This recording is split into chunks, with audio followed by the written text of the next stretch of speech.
I would like to explain a little bit more about the landscape view of Family Tree. The person who is signed in will find that they are in the primary or focus position of landscape view.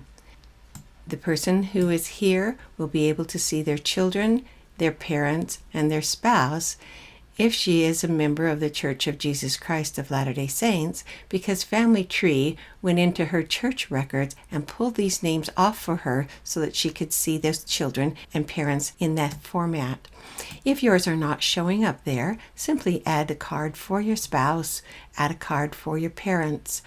A card for your parents, even if they are living, being here would be used as a place marker to add in or link your deceased grandparents or great-grandparents, so that could be used in that case. Otherwise, I would recommend that you don't add living people. Your children will show up, but your daughters-in-law, your grandchildren, your sisters and brothers, your aunts and uncles, those living cards that you might create would only be viewable to you with your login. And by using those cards, even the cards that are here, those are cards that are not viewable. So to add a photo or a story or anything would not be accessible to other people or useful to them. I recommend that if you want to put information in on living people, that you use a software on your computer such as PAF, Roots Magic, Legacy, Heritage Quest, some of these others that are available. So let me explain how to view the information on landscape view. From the person who is signed in, I could follow the line and see my parents. The male in each family setting is on top and the female on the bottom. The male generations go up there and the female down. From my father, I can follow his line and see his parents.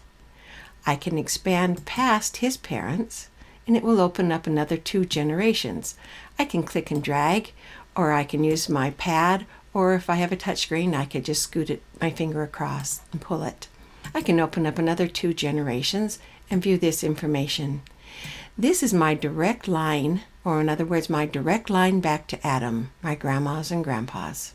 If I found something that was blank, but I knew information I could add in here, I could add a father and mother for Mary from here. If I were to examine the Keller line, I can click on this expansion right here, and the Featherstone line would neatly fold up and I could look at the Keller line here. This options right here, when I open that up, I can have checked that I would like to see temple opportunities if they are available, need more information like this right here, something is in progress. I can see if record hints are available to be attached to my ancestor, research suggestions, data problems, portraits. If there's any portraits on my family, I would see them from this view, marriage information here. And if I wanted to be easier on my eyes and look at these inverted colors, I could. Unfortunately, it's only viewable in these reverse colors on the tree view and not on subsequent pages. I could also print a copy of the pedigree chart by clicking print. Let me explain the drop downs and the pop outs. So here I can see that Mildred has a husband named Thomas.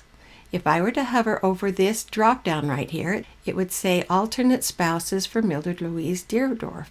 I can click on that, see that she had a spouse by the name of Chester. I can click on Chester, click on his tree from his summary card, and he would show up in main position here in the tree. I can see his children here and work on this family as well.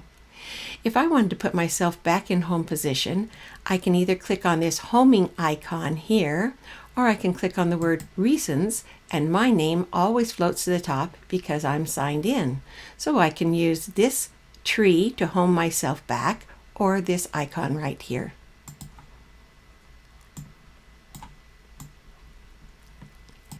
Now we talked about drop downs. There's a drop down here for spouses. The person who is in primary position gets to see their children listed out here on the left-hand side. A person who is not in primary position, if you wanted to look at their children, you would click on this drop down and see their children right here. I could click on this person, look at his summary card, go to his details page, or to put him in the middle of the tree. This is a very interactive page. So we've looked at drop downs, but there's also a pop out. This person, Thomas, has a set of parents, Joseph and Catherine. That's his biological parents. I also added his stepfather.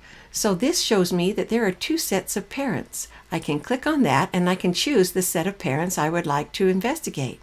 I'm going to click on his stepfather, who then is in the primary setting here as parents for Thomas.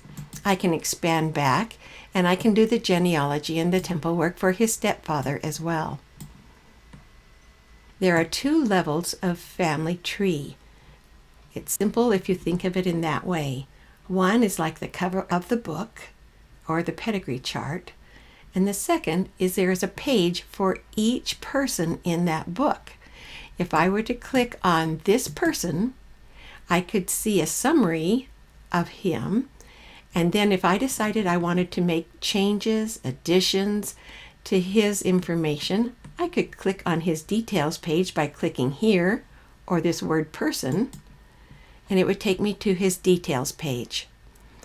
Everyone is encouraged to look at their relatives, add information they know about, add sources, add a photo, add a story to add to this program, because this is called an open edit program and everyone's encouraged to put in their information about their relatives. Now you know a little bit more about landscape view. I hope you go in and try to find some information on your relatives or add information in there.